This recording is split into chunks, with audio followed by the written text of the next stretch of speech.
Vikramshila IAS coaching institute 14 बीघा ऋषिकेश। भारतीय इतिहास कर रहे थे हम, आज कर रहे हैं हम आधुनिक भारत के कुछ अनछुए तथ्य। अनछुए मतलब जो छूट गए हैं बीच में, जिनको छुआ नहीं आप लोगों ने। तो कुछ पॉइंट अलग अलग बताऊंगा। उसमें पहला है फ्रैंकोइस बर्नियर के बारे में बता रहा हूँ कि फ्रैंकोइस बर्नियर ने मुगल राज सत्ता में नौकरी प्राप्त की थी और उसे उमरा दानिशमंद खान की उपाधि से सम्मानित किया गया था। किसको? फ्रैंकोइस बर्नियर को। फ्रैंकोइस बर्नियर को कुछ लिखा है इसने, इसकी किताब का नाम क्या है? फ्रैंकोइस बर्नियर की किताब का नाम बताइए मुझे, या ऐसे बताइए मुझे, trouble in the Mughal empire नामक किताब किसने लिखी? भाई दो किताबें आती हैं बार बार, एक पूछता मनुची की किताब का नाम बताओ, स्टोरी ऑफ द मोगोर, और एक आती है शायद फ्रैंकोइस बर्नियर की, वो है trouble in the Mughal empire. Troubles in the Mughal empire, ठीक है। एक और था भाई ट्रेवनियर, एक प्रसिद्ध जौहरी था। कभी यूपीएससी में क्वेश्चन बना था पेशे से, क्या था कि ट्रेवनियर? आंसर ट्रेवनियर जो था एक प्रसिद्ध जौहरी था। इसने अपने यात्रा विवरण में मयूर सिंहासन का अनोखा चित्रण किया है। मयूर सिंहासन समझते हैं? कौन सा मयूर सिंहासन? हाँ जी, तख्त ताउस। तख्त ताउस जिसका निर्माण शाहजहां ने करवाया था, जिस पर कोहिनूर हीरा लगा था। मुगलों का मेन जो बैठने का सिंहासन था वो तख्त ताउस था, शाहजहां के बाद के। लेटर मुगल्स भी बैठे। अंतिम लेटर मुगल जो था वो मोहम्मद शाह रंगीला था जो उस पर बैठा, क्योंकि उसके समय में क्या हुआ, ईरान के नेपोलियन नादिर शाह का आक्रमण हुआ और नादिर शाह उसे अपने साथ ले गया। किसको? तख्त ताउस को। बड़ा खर्चीला था भाई शाहजहां, इसीलिए जब कैद किया औरंगजेब ने तो बंद करके रखा एक कमरे में। छोटी सी खिड़की थी, ताजमहल दिखता था वहां से। क्या दिखता था? ताजमहल दिखता था। क्योंकि बहुत खर्च किया, औरंगजेब के लिए बड़ी समस्याएं उत्पन्न हुई। साथ में एक और गड़बड़ कर दी थी शाहजहां ने, दारा शिकोह की तरफ ज्यादा झुकाव था उसका। किसका? शाहजहां का। तो औरंगजेब चिढ़ गया, उसने कहा भाई इस्लाम में तो उत्तराधिकार का कोई नियम नहीं होता है, ऐसे कैसे बोल दिया आपने? शाही सेनाएं भेज रहे हो आप मेरे विरुद्ध लड़ने के लिए दारा शिकोह को, अब आप कैद रहोगे। कहाँ रहोगे? कैद में रहोगे। तब शाहजहां ने कहा भी था कि एक हिंदू हैं जो मरने के बाद भी अपने पितरों को तर्पण देते हैं हर साल, एक मेरा ये बालक है। कौन? औरंगजेब। कुछ मांग की थी ना उसने कि कुछ बढ़ा दिया जाए, पानी बढ़ा दिया जाए या कुछ खाना बढ़ा दिया जाए, उस पर मना कर दिया औरंगजेब ने, नहीं जितना है उतना में काम चलाओ पिताजी। तो तब पिताजी ने बोला उनके, भाई हिंदू हैं वो तर्पण देते हैं हर साल, और मेरा बेटा क्या मुझे पानी तक नहीं दे रहा है यहाँ पर। तो कुछ नहीं है, सब मिथ्या है। शाहजहां बनो या कुछ भी बनो, सब क्या? जगत मिथ्या ब्रह्म सत्य। अगला डॉक्टर जेमिली कैररी। डॉक्टर जेमिली ये फ्रांसीसी यात्री था जिसने औरंगजेब के जीवन के अंतिम दिनों का रोचक चित्रण अपनी किताब में किया है। ठीक है, डॉक्टर जेमिली कैररी। एक मनुची के बारे में पढ़ना है। मनुची वेनिस निवासी था। वेनिस तो पता है ना आपको, मर्चेंट ऑफ वेनिस पढ़ी होगी आपने। किसकी है मर्चेंट ऑफ वेनिस? शेक्सपियर की है। कहाँ पर है वेनिस? इटली में है। तैरता हुआ शहर है ये, है? जेम्स बॉन्ड की पिक्चर में देखा होगा आप, वेनिस। ठीक है, तो इटली में पड़ता भाई वेनिस। तो मनुची कहाँ का था? इटली का यात्री समझ लो, वेनिस निवासी था, जो 16 वर्ष की आयु में भारत आया। इसने दारा शिकोह के सहयोग से तोप संचालक के रूप में अपने जीवन की शुरुआत की। कालांतर में दारा के पराजित होने के बाद मनुची ने डॉक्टरी पेशा अपना लिया। क्या कर लिया? कभी तो तोपची था, किसका? दारा शिकोह का। ये सही है यार, कभी तोपची रहा, दारा शिकोह हार गया तो उसके बाद डॉक्टर बन गया। एमबीबीएस करने की जरूरत ही नहीं पड़ी, है ना?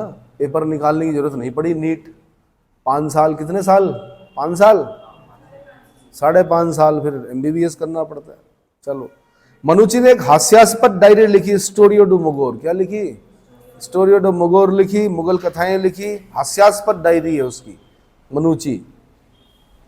नादिर शाह ने दिल्ली में कत्लेआम के बाद शाहजहां की उपाधि धारण की और अपने नाम के सिक्के चलवाए। किसने? नादिर शाह ने। वैसे इसे ईरान का नेपोलियन कहते हैं। वैसे तो नेपोलियन कहाँ का था? नेपोलियन कहाँ का था भाई? फ्रांस का, है ना। अजासियो नामक द्वीप पर पैदा हुआ था, शहर में पैदा हुआ था। बड़ा शाही नेचर का था वो। हाँ जी, बचपन में बहुत ही शाही नेचर का था, लेकिन धीरे धीरे धीरे सिपाही से लेके जब बना वो, तो उसके बाद पूरे यूरोप के नाक में दम कर दिया उसने। सोता ही नहीं था बताया जाता है। पर लड़ना है और जीतना है, लड़ना है और जीतना है। स्पेन के फोड़े ने लेकिन नेपोलियन का नाश कर दिया। क्या कर दिया? दक्षिण के फोड़े ने औरंगजेब का नाश किया। चलो, नादिर शाह ने भारत से लगभग 70 करोड़ रुपए की लूट की उस जमाने में। 70 करोड़ रुपए की लूट की। आपको अगर अभी 70 करोड़ मिल जाए तो मुझे नहीं लगता कि कभी पुस्तकों की ओर देखोगे। आप देखोगे? उस जमाने में 70 करोड़ की लूट की। इसी कारण उसने अपने देश में 3 वर्ष तक कोई कर नहीं लिया। टैक्स देने की जरूरत नहीं है, बहुत क्या है, पैसा कमाया भारत से। कमाया क्या? लुटेरे थे, लूटा है। अगला, कला, शिल्प, साहित्य और सांस्कृतिक क्रियाकलापों से संबंधित विशिष्ट लखनऊ संस्कृति का उत्थान का श्रेय सफदरजंग अवध के नवाब को दिया जाता है। शाम अवध सुनी है आपने? अवध की शाम और बनारस की सुबह बड़ी अच्छी होती है। अच्छी तो क्या हो ना, बनारस की सुबह तो बहुत अच्छी होती है, पूजा पाठ, है ना, हर चीज। क्या सब लोग विद्वान लोग रहते थे कभी। और शाम अवध बस वही क्या, नाच गाना और बड़ी तहजीब जिसे बोलते हैं बात करने में। क्या लखनवी तहजीब सुना होगा आपने। तो ये सफदरजंग ने शुरू किया था भाई, अवध के नवाब। किसने? अगला, बंगाल का प्रथम गवर्नर जनरल जो था वॉरेन हेस्टिंग था। कौन था? Warren Hastings. Sir William Hunter के अनुसार वॉरेन हेस्टिंग ने व्यवस्थित और ठोस रूप में सिविल शासन प्रणाली की आधारशिला रखी, जिस पर कॉर्नवालिस ने संगठित ढांचा खड़ा किया। यह कथन किसका है? ये विलियम हंटर का कथन है कि उन्होंने वॉरेन हेस्टिंग की क्या की है। वॉरेन हेस्टिंग और कॉर्नवालिस दोनों को मिलाकर बोला है कि वॉरेन हेस्टिंग ने व्यवस्थित और ठोस रूप में सिविल शासन प्रणाली की आधारशिला रखी, कॉर्नवालिस ने संगठित ढांचा खड़ा कर दिया। कॉर्नवालिस परमानेंट सेटलमेंट के लिए जाना जाता है। किसके लिए? Cornwallis code.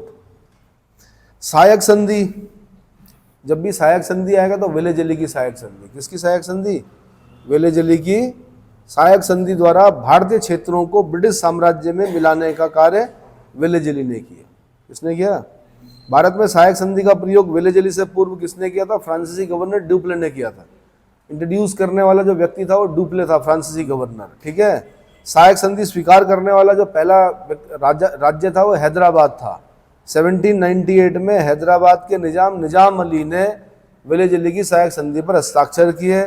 उसके बाद मैसूर ने 1799 में, तंजौर ने 1799 में, अवध ने 1801 में, पेशवा ने 1801 में, भोसले ने 1803 में और सिंधिया ने 1804 में। 1833 में संपन्न ड्यूरेंट समझौते द्वारा भारत और अफगानिस्तान के बीच में एक सीमा रेखा खींची गई। ड्यूरेंट लाइन कब खींची गई? 1833 में भारत और अफगानिस्तान के बीच में खींची गई थी। वर्तमान में पाकिस्तान और अफगानिस्तान के बीच में है। पहले पाकिस्तान भारत का ही पार्ट था, जिस पाकिस्तान को आप बोलते हो ना, तो पहले भारत था पूरा। विभाजन के बाद वो पाकिस्तान बन गया। तो पहले भारत और किसके? अफगानिस्तान के बीच में ड्यूरेंट लाइन 1833।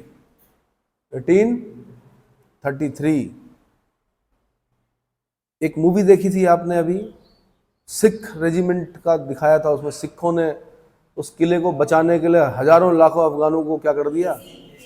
केसरी जो मूवी थी वो कब की है? वो कौन से सन की बात है बताओ? केसरी जो मूवी है, वो जो उसमें कथा है, सत्य कथा है, वो सत्य घटनाओं पर आधारित पिक्चर है। कब की है वो पिक्चर? और क्या ड्यूरेंट लाइन हल्की फुल्की क्या हमारे देश से मिलती है? कहीं पर मिलती है, जम्मू, कहाँ पर? लद्दाख वाले रीजन में। वो कब की है? 18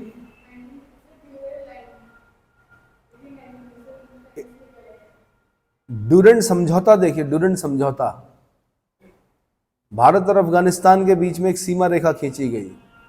समझौता कब का है?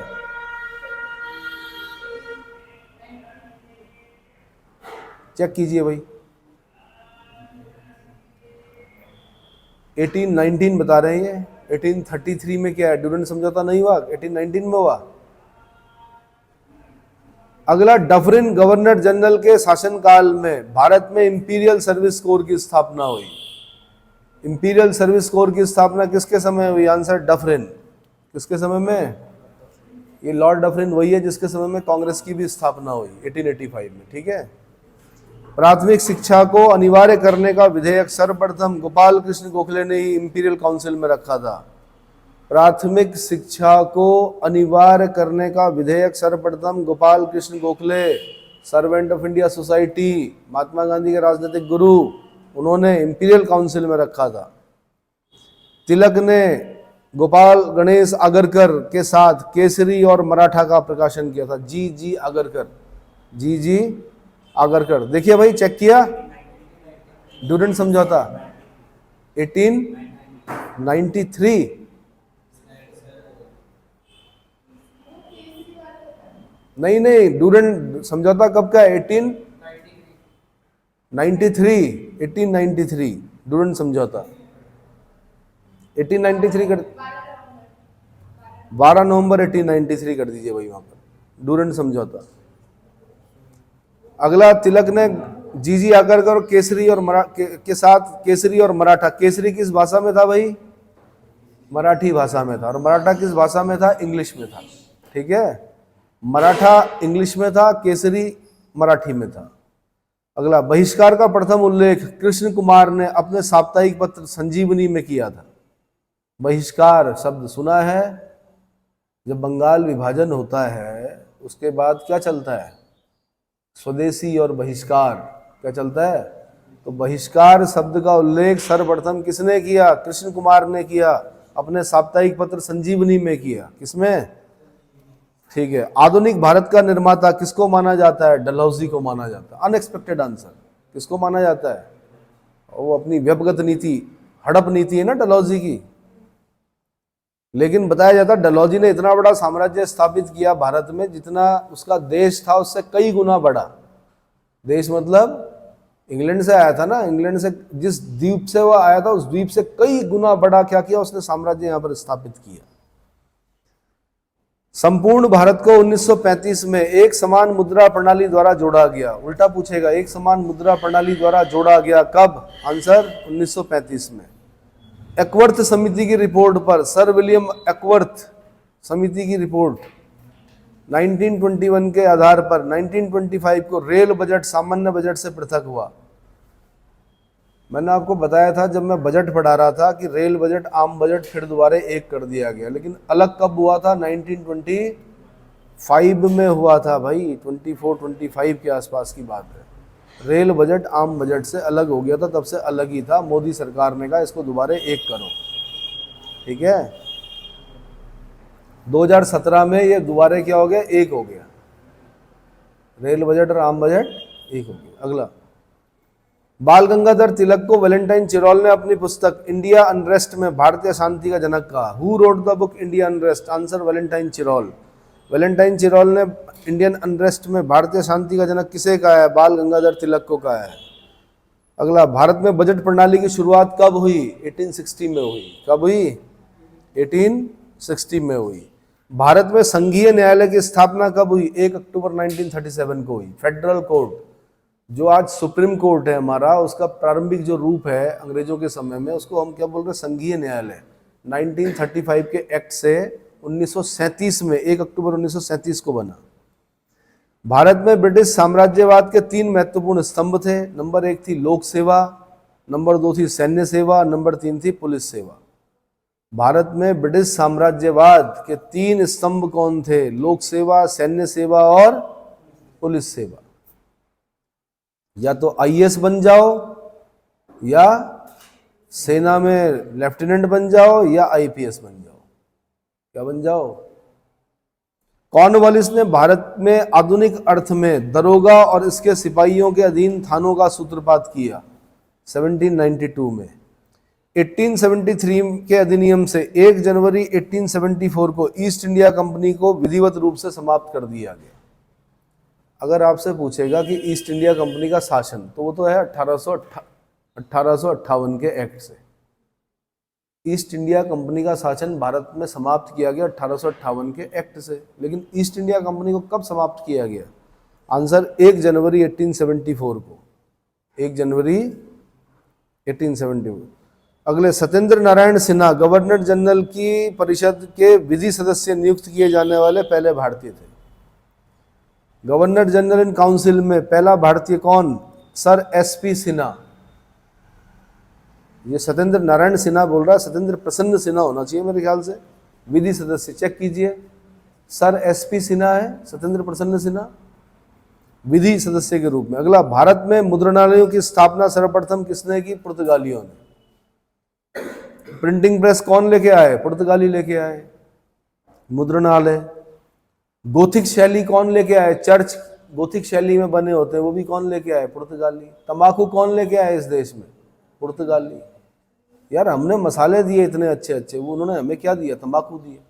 और वो तंबाकू आज सरदर्द बना हुआ है। क्या बना हुआ? क्या सरदर्द बना हुआ?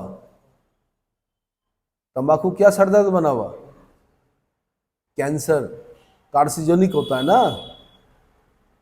ठीक है। अगला, भारत में छपने वाला पहला समाचार पत्र बंगाल गजट था अंग्रेजी भाषा में, जिसका संपादन किसने किया था? जेम्स अगस्टस हिक्की ने किया था। लेकिन पहला हिंदी अखबार जो था वो उदंड मार्तंड था, जुगल किशोर का। किसका? और जो पहला उर्दू अखबार था वो जाम जमशेद है, जाम जहानुमा। चेक कीजिए पहला उर्दू अखबार कौन सा था भारत में। गंगाधर भट्टाचार्य पहले भारतीय थे जिन्होंने बंगाल गजट नाम से अंग्रेजी समाचार पत्र निकाला। पहला भारतीय समाचार पत्र जो है वो भी बंगाल गजट है, लेकिन उसके कौन है? गंगाधर भट्टाचार्य हैं। ये अखबार, ये उसमें पढ़ा था हमने प्रेस वाले में। समाचार पत्रों पर लगाए गए प्रतिबंध में सर्वाधिक घृणित कानून कौन सा था? 1878 का vernacular press act, Lord Lytton के समय का। लिट्टन ने लगाया 1878 में, 1882 में रिपन ने उसको हटा दिया। वर्नाकुलर प्रेस एक्ट, वर्नाकुलर मतलब होता है देसी भाषा, देसी भाषा। वर्नाकुलर मतलब देसी भाषा। चार्ल्स मेटकॉफ को भारतीय समाचार पत्रों का मुक्तिदाता कहा जाता है। भारत में प्रेस की स्वतंत्रता का पिता किसे कहा जाता है? आंसर चार्ल्स मेटकॉफ को कहा जाता है। किसको? ठीक है। जेम्स अगस्टस हिक्की और बर्किंघम को भारत में स्वतंत्रता और तटस्थ पत्रकारिता का जन्मदाता माना जाता है। यानी इन्होंने बताया था कि पत्रकारिता कैसे होनी चाहिए? स्वतंत्र होनी चाहिए, तटस्थ होनी चाहिए। किसने बताई? हिक्की ने और बर्किंघम ने। जेम्स अगस्टस हिक्की और बर्किंघम ने। येलो जर्नलिज्म नहीं होना चाहिए। क्या होता है पीली पत्रकारिता? पैसे लेके लिखना, पैसे लेके बोलना, है ना, ज्यादा ऐड जहां से आ रहा है उसके पक्ष में बोलना। That is yellow journalism. Yellow journalism, पीली पत्रकारिता।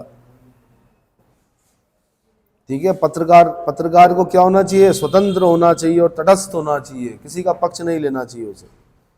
अगला, भारत में William Bentinck, lord Hastings, Charles Metcalfe, Macaulay और रिपन को भारतीय समाचार पत्रों की स्वतंत्रता का समर्थक माना जाता है।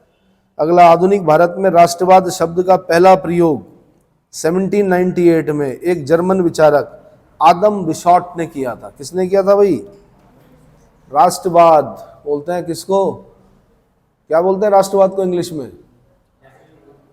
नेशनलिज्म। राष्ट्रवाद शब्द का पहला प्रयोग 1798 में आदम बिशॉट ने किया था। किसने किया था? जर्मन विचारक था आदम बिशॉट, उसने किया। कांग्रेस का संस्थापक एलन ऑक्टेवन ह्यूम द्वारा लिखी गई प्रमुख पुस्तकें the rising of progress, the rising of प्रगति का चढ़ता प्रवाह, हिंदी में बोलते हैं इसको प्रकृति का चढ़ता प्रवाह। एक किताब लिखी एन ओल्ड मैन्स होप, एक वृद्ध व्यक्ति की आकांक्षा। और एक किताब लिखी the star of the east, पूरब का सितारा, पूरब का सितारा। किसने लिखी? एलन ऑक्टेवन ह्यूम ने लिखी। एलन ऑक्टेवन ह्यूम को शिमला का सन्यासी कहा जाता है। क्या कहा जाता है? लाला लाजपत राय ने लाहौर में तिलक स्कूल ऑफ पॉलिटिक्स नामक संस्था की स्थापना की। लाला लाजपत राय की महत्वपूर्ण साहित्यिक कृति क्या थी? भारत की आत्मा। Who wrote the book Bharat की आत्मा? आंसर लाला लाजपत राय। और लाला लाजपत राय ने ही लाहौर में तिलक स्कूल ऑफ पॉलिटिक्स नामक संस्था की स्थापना की थी। स्वदेशी शब्द का पहला प्रयोग मदन मोहन मालवीय ने कांग्रेस के 1893 ईस्वी के लाहौर अधिवेशन में किया था।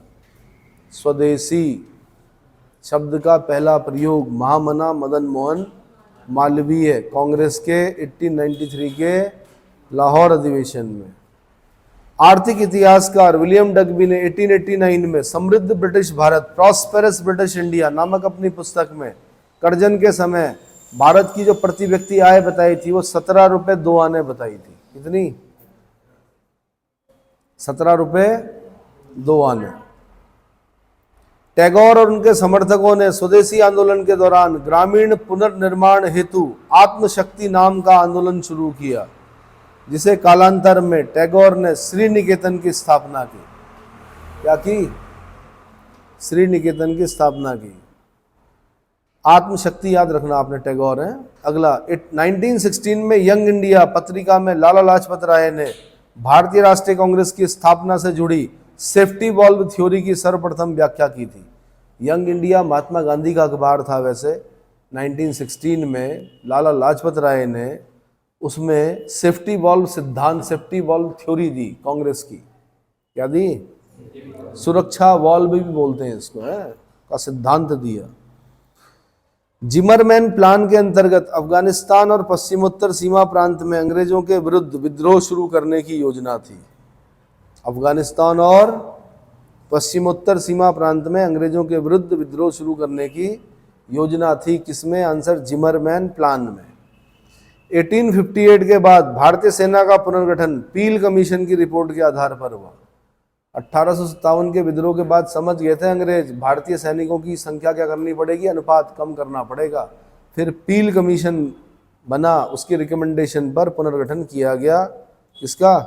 भारतीय सेना का। आज भी देखा होगा आपने, जातीय आधार पर है सेना का गठन, जैसे Rajputana regiment, Sikh regiment, Jat regiment, Gorkha regiment, Garhwal regiment, Kumaon regiment. पता है?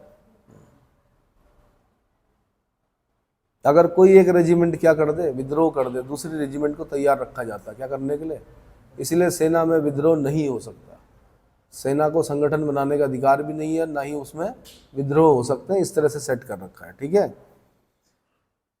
1901 में भारत में इंस्पेक्टर जनरल ऑफ एग्रीकल्चर की नियुक्ति हुई। इंस्पेक्टर जनरल ऑफ एग्रीकल्चर की नियुक्ति हुई। कलकत्ता मदरसा की स्थापना वॉरेन हेस्टिंग द्वारा 1781 में तथा बनारस संस्कृत कॉलेज की स्थापना 1791 में जोनाथन डंकन द्वारा की गई। किसके द्वारा? Calcutta Madrasa Warren Hastings 1781, Banaras Sanskrit college, आज तो BHU बोलते हैं इसको, लेकिन कभी जोनाथन डंकन ने 1791 में इसकी स्थापना की थी।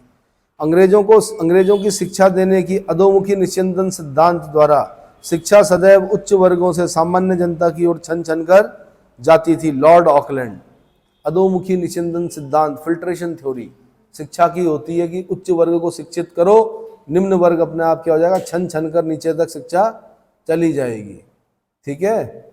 अगर दून स्कूल जैसे स्कूल होंगे देहरादून में, जो कि बहुत ही एलीट और बहुत ही समृद्ध लोगों के बच्चों के लिए होंगे, तो साथ में किसी गली मोहल्ले में भी कोई एक इंग्लिश स्कूल होगा जो मॉन्टेसरी पद्धति पर क्या कर रहा होगा, गरीब के बच्चे को पढ़ा रहा होगा कम फीस पर। समझ में आया? ठीक। हाँ जी। अंग्रेज 1854 में भारतीय शिक्षा का एक वुड डिस्पैच को भारतीय शिक्षा का मैग्ना कार्टा कहा जाता है। लॉर्ड डलहौजी के समय में आया, 1854 में आया। कौन? Wood dispatch. ये डिस्पैच है, कमीशन नहीं है। कमीशन तो पहला शिक्षा का कौन सा? Ripon, Hunter commission, Lord Ripon के समय में। रिपन का हंटर याद रखना। शिक्षा का पहला कमीशन जो है वो हंटर कमीशन है लॉर्ड रिपन के समय में। ये वुड डिस्पैच है डलहौजी के समय में। इसी को भारतीय बड़े जल्दी खुश हो जाते हैं, भाई भारतीय शिक्षा का मैग्ना कार्टा कहा उन्होंने। क्या कहा? भारत में अंग्रेजी शिक्षा का मैग्ना कार्टा या भारतीय शिक्षा का मैग्ना कार्टा। वुड डिस्पैच में पहली बार महिला शिक्षा के प्रसार पर भी जोर दिया गया था और लोक शिक्षा विभाग की स्थापना की गई थी। लोक शिक्षा विभाग। ठीक है। 1882-83 में हंटर कमीशन के सुझावों पर प्राथमिक शिक्षा को विशेष महत्व दिया गया। किसको? प्राइमरी एजुकेशन को विशेष महत्व दिया गया। 1902 में भारतीय विश्वविद्यालय आयोग और 1904 के विश्वविद्यालय अधिनियम के मध्य महायुद्ध हुआ और परिणामतः नियंत्रण के सिद्धांत एवं गुण के महत्ता के समर्थकों की प्राय पूर्ण विजय हुई। 1902-1904 ये दोनों इंपॉर्टेंट डेट है, कर्जन के समय में आता है। भारतीय विश्वविद्यालय आयोग भी उसी के समय में बनता है। रैले कमीशन बोलते हैं शायद इसको, सर थॉमस रैले की अध्यक्षता में बना था। उसके बाद एक एक्ट पास होता है, उसको बोलते हैं 1904 का विश्वविद्यालय अधिनियम। ठीक है। 1861 में भारत में पुरातत्व विभाग स्थापित किया गया। क्या किया गया? 1861 में भारत में पुरातत्व विभाग स्थापित किया गया। भारत में शिक्षा महानिदेशक के रूप में H.W. ऑरेंज की नियुक्ति हुई। H.W. ऑरेंज की नियुक्ति। लॉर्ड कर्जन ने 1904 में प्राचीन स्मारक प्रतिरक्षण अधिनियम पारित किया और सर जॉन मार्शल को पुरातत्व विभाग का निदेशक नियुक्त किया। ये अच्छा काम किया कर्जन ने, भले ही बड़ा कुख्यात था बंगाल विभाजन की वजह से, लेकिन ये काम अच्छा है उसका। 1904 प्राचीन स्मारक प्रतिरक्षण अधिनियम और सर जॉन मार्शल को पुरातत्व विभाग का निदेशक नियुक्त किया। क्लियर हो गया। वॉरेन हेस्टिंग ने पहली बार जिले को न्याय प्रशासन के केंद्र के रूप में मान्यता दी थी। ठीक है। अच्छा जी, 1886 में लॉर्ड डफरिन ने चार्ल्स एटचनिसन के नेतृत्व में लोक सेवा आयोग की स्थापना की। 1886 में लॉर्ड डफरिन ने चार्ल्स एटचनिसन के नेतृत्व में लोक सेवा आयोग की स्थापना की। हाँ जी, एटचनिसन, थोड़ा सा प्रोनाउंसिएशन थोड़ा दिक्कत होगी। एटचनिसन, चार्ल्स एटचनिसन के नेतृत्व में लोक सेवा आयोग की स्थापना की। एटचनिसन आयोग की रिपोर्ट पर भारत में प्रथम लोक सेवा आयोग की स्थापना 1926 में हुई। आज़ादी के बाद संवैधानिक प्रावधानों के तहत 26 अक्टूबर 1950 को लोक सेवा आयोग की स्थापना हुई। बाकी के पॉइंट मैं अगली क्लास में बताऊंगा। ठीक है। अनछुए तथ्य हैं ये, जो जल्दी से किताब के अंदर नहीं मिलते हैं, जो मतलब चैप्टर के हिसाब से जो छूट गया है वो तथ्य हैं और पेपर में आ रखे हैं। ठीक है।